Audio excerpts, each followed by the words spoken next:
Bluetooth speaker nasira na ang charging port katulad nito. So ito po yung kalimitang nasisira sa ating mga Bluetooth speaker.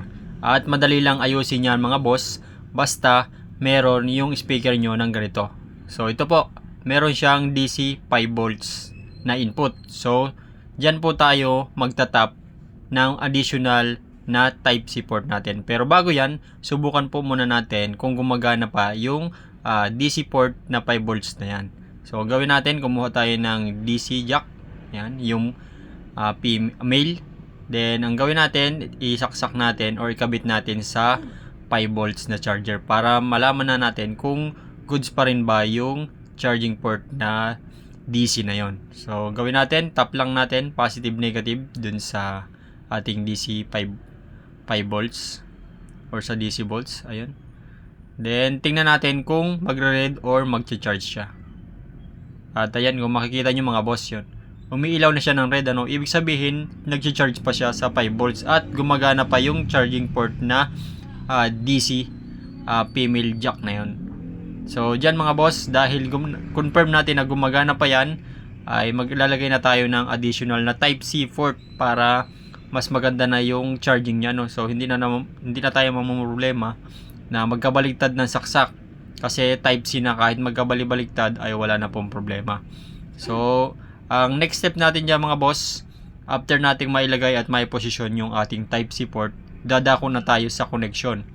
So, yung ating DC port na yan na 5 volts ay may dalawang pin. Ngayon, hahanapin natin dyan kung alin yung positive at negative. So, gagamit tayo ng multimeter mga boss. So, kunin lang natin yung dalawang wire nya. Then, iset natin yung ating multimeter sa buzzer or sa continuity mga boss. So, yun po yung pamamaraan natin para malaman natin kung alin yung positive at negative ng ating DC input. So, sa ating male jack na DC, so kunin natin yung isang wire. Yan, yung negative natin mga boss. So, kunin natin yung negative, tapos hanapin natin doon sa dalawang pin na yun, yung magbabas siya. So, dapat magbabas yun. So, yun mga boss, dito sa may part na to sa baba, doon siya nagbas. Ibig sabihin, yun yung negative sa kanya. Tapos, ito namang red ay yung nasa taas, ay yun naman ang positive.